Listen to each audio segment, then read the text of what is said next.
안녕하세요. 36살 결혼 4년차 주부입니다. 결혼 첫 해에 아이를 가지려 노력을 많이 했는데 결과가 좋지 않았어요. 무리하는 것보다 마음 비우고 있으면 생길 거라는 말을 들어서 신랑이나 저나 조급해하지 않고 천천히 했는데 해가 지나도 별다른 소식이 없었네요.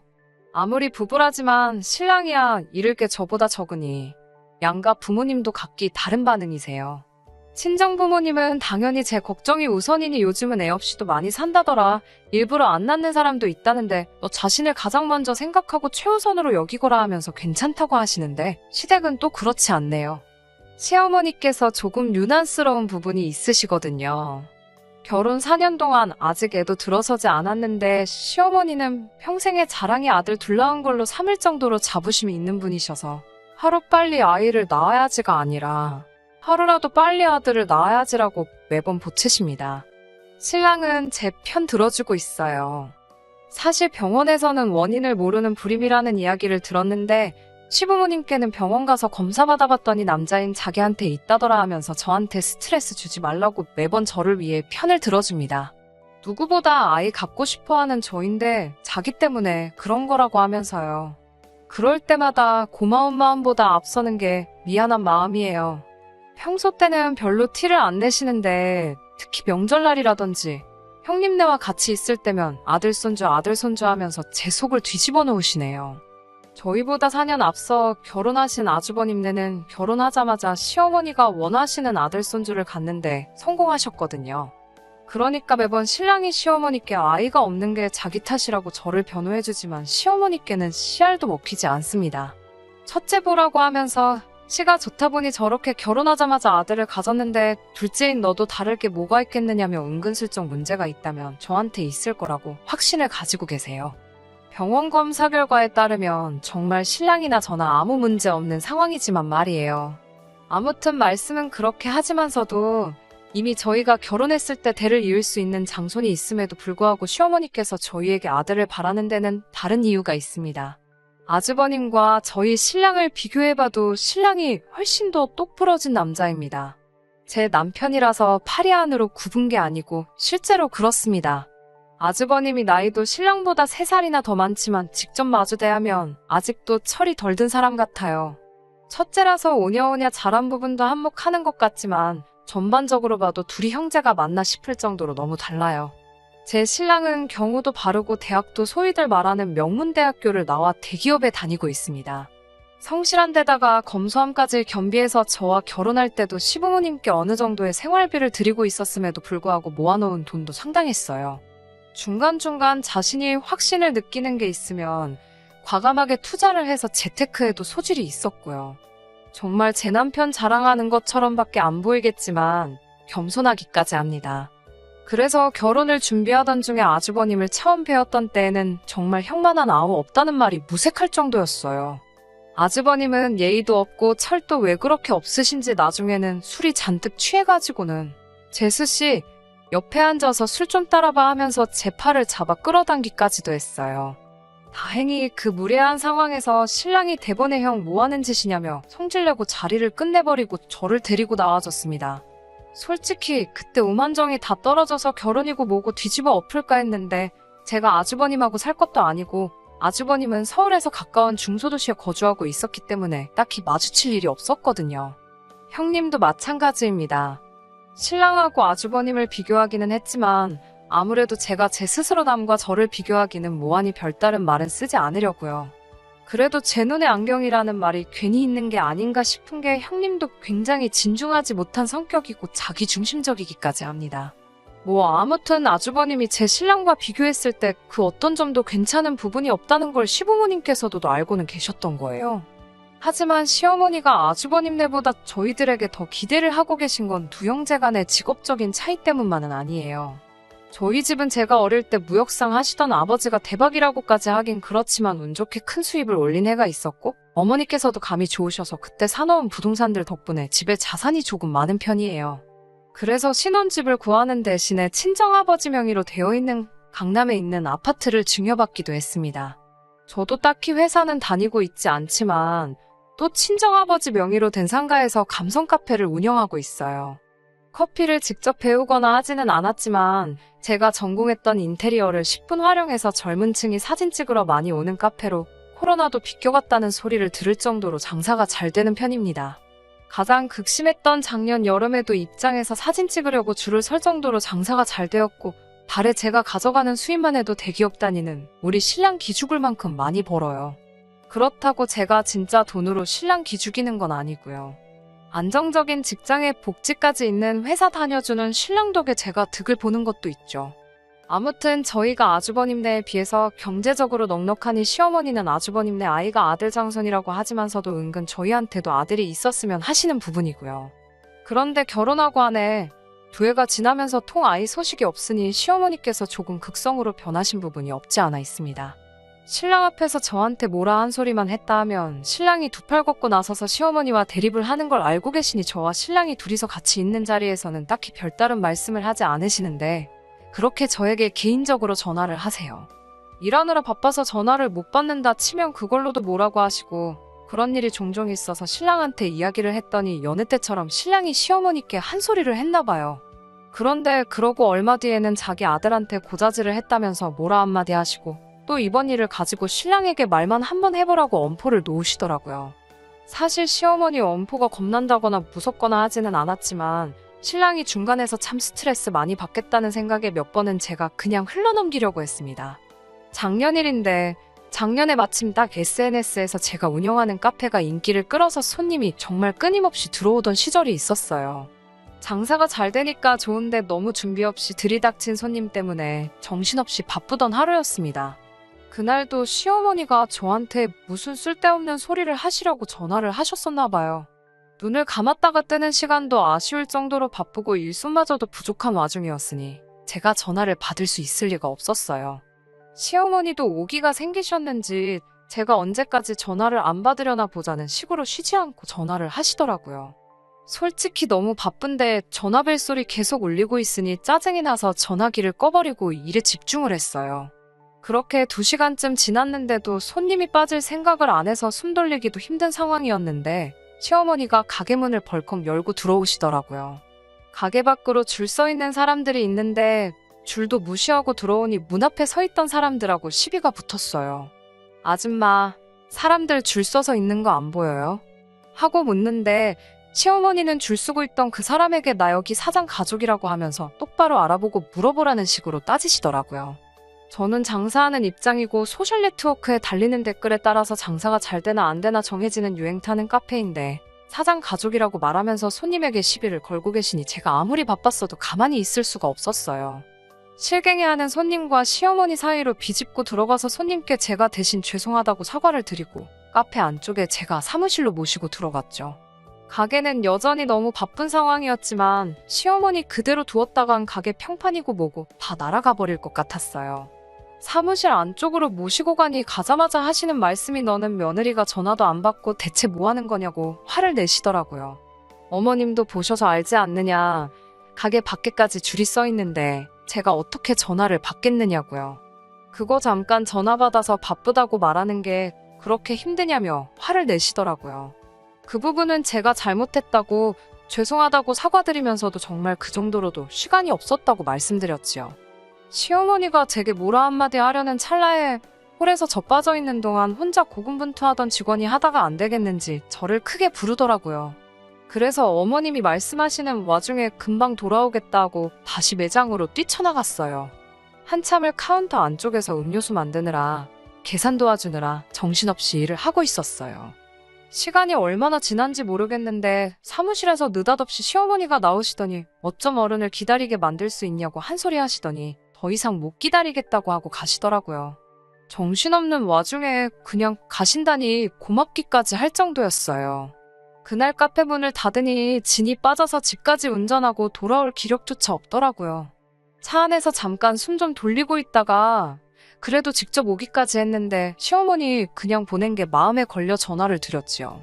시어머니가 제 일터까지 찾아온 이유가 참 충격적이었습니다. 전화를 해도 제가 안 받다가 얼마 안 있어서 전화기가 꺼졌으니 그게 너무 의심스러웠다고 하시더라고요. 신랑하고 저 사이에 아들이 안 생기는 이유가 제가 혹시 딴 남자를 만나기 위해서 일부러 애를 안 갖고 있는 거라고 생각하셨다고 하시네요.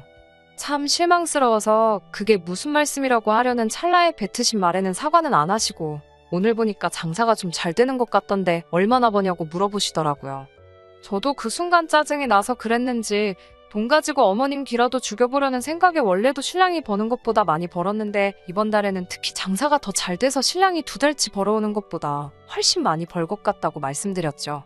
결혼 전에는 카페 그거 돈이나 되냐면서 무시하시며 대기업 다니는 신랑 얻은 게 제 평생의 복인 것처럼 말씀하시더니 제가 얼마 버는지 알고 나시니 그래 하면서 놀라시더라고요. 제가 생각이 얼마나 짧았었는지 괜한 소리를 해가지고 일을 크게 만든 것 같습니다. 며칠 지나지 않아서 가게에서 일하고 있는데 아주버님이 찾아오셨어요. 어쩐 일로 여기까지 오셨냐고 했지요.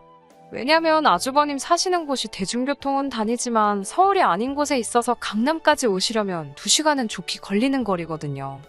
아주버님이 알 수 없다는 표정을 하면서 제가 불러놓고는 무슨 소리를 하는 거냐고 짜증을 내더라고요. 그러고 나선 어디론가 전화를 거시더니 한참 뭐라 서로 대화를 나누다가 전화기를 저에게 바꿔주네요. 상대방은 다른 사람이 아니고 시어머니셨어요. 저번에 왔을 때 보니 가게가 일손이 많이 필요할 것 같아서 아주버님을 보냈다는 알 수 없는 소리를 하시더라고요. 아무리 제 카페가 원두를 업체에서 받아와서 하고 있기는 하지만 음료수들 일체 다 각각 고유한 레시피로 정성 들여 나가는 곳이거든요. 그런데 카페도 잘 모르는 아주버님이 오셔봤자 도움될 것도 없고 오히려 숙련된 직원들 동선에 방해만 될 뿐이었어요. 그래도 신랑의 오빠인데 문전박대 할 수는 없으니 계산대 보는 법이라도 알려드리고 그 부분만 도와달라고 부탁드렸죠. 그런데 시작한 지 30분도 안 돼서 입이 대빨 나와서 지루하다 궁시렁대고 열심히 일하고 있는 직원들한테 커피는 믹스커피가 제일 맛있는데 5,000원씩 내고 음료수 사 먹는 사람들이 참 이상하다는 재미없는 농담이나 하고 있더라고요. 잠깐 자리를 비웠길래 어디 갔나 했더니 밖에 덥다고 가게 화장실에서 담배를 피고 나오더군요. 정말 혈압이 올라서 쓰러질 뻔했습니다. 웬만하면 시어머니와의 일들은 신랑 중간에서 불쌍해 보여서 한동안 제가 스스로 누르면서 지내왔는데 이날 일은 말을 하지 않을 수가 없었어요. 신랑은 자초지종을 듣고 두 사람 다 미친 거 아니냐고 곧바로 전화를 걸더라고요. 어찌어찌 아주버님이 일하시는 건 없던 일로 하기로 했는데 다음날 신랑 출근하고 저도 출근 준비하는데 시어머니한테서 전화가 왔습니다. 그걸 그새 아들한테 고저지를 했냐며 또 성질을 부리시더라고요. 신랑이 화나 있던 것 때문에 대답만 그렇게 한 거지 아주버님을 제 가게에서 데려다 쓰라고 강요를 하시더군요. 그 이유가 더 어이없었어요. 제가 언제라도 아들을 갖게 된다면 일을 하지 못할 것 아니겠냐고 그렇다고 그 많은 돈 버는 거 아주버님한테 월급을 700씩 주면 어떻겠냐고. 놀랄 틈도 없이 무슨 월급을 700씩 주냐고 했죠. 당장 가게에 혼자서 다 도맡아 하는 직원이 그거 반도 못 받고 일하는 건 알고나 있으시냐 말하니 가족끼리 서로 도와야지 가족한테 주는 돈이 아깝냐고 하시더라고요. 자꾸 태어나지도 않은 아들 운운하시면서 제가 앞으로 육아 때문에 일을 못하게 되면 자기 가게인 것처럼 신경 써줄 사람이 아주버님 말고 또 어디 있겠냐라고 하시면서요. 더 말도 하기 싫어서 딱 잘라 거절하고 그럴 일은 없을 거라고 말씀드렸어요. 신랑한테 말하니 신랑도 잘했다고 너무 마음 쓰지 말라고 말하더라고요. 그 뒤로 그냥 저도 가족으로서 며느리로서 할 도리만 하고 지내고 있었어요. 거리를 두려고 하는 걸 눈치채셨는지 시어머니도 그때부터 저희에게 아들 낳으라는 말 따로 안 하시고 명절날이나 가족들 모이는 일이 있을 때 대놓고 아주버님네 더 챙기면서 편애를 하기 시작하셨죠.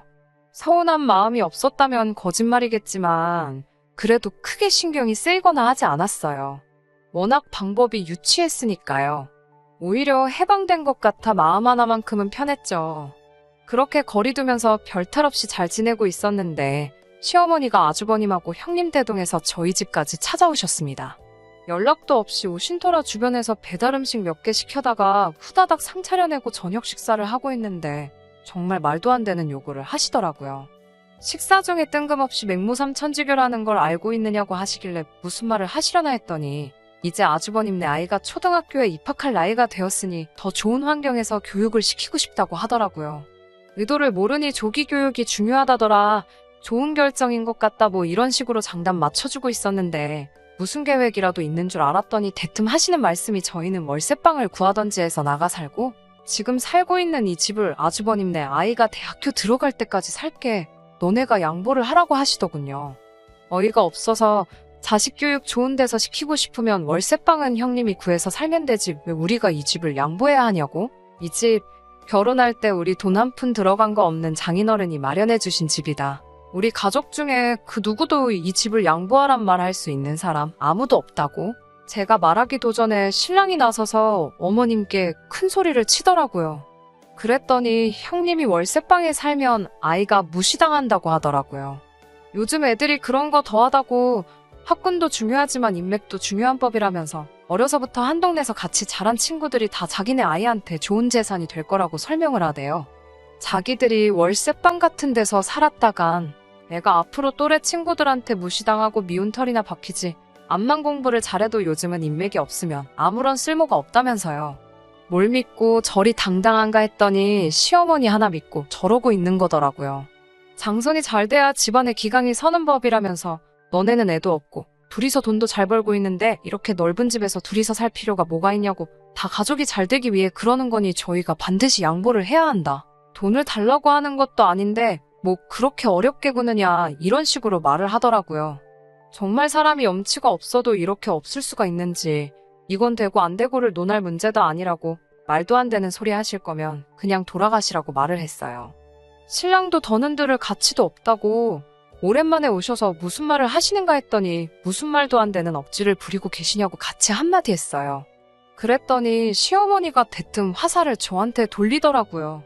결혼하기 전에는 우리 신랑이 가족들을 위해 헌신하고 이런 일로 속썩인 적이 한 번도 없었는데 이게 다 저 때문이라면서요.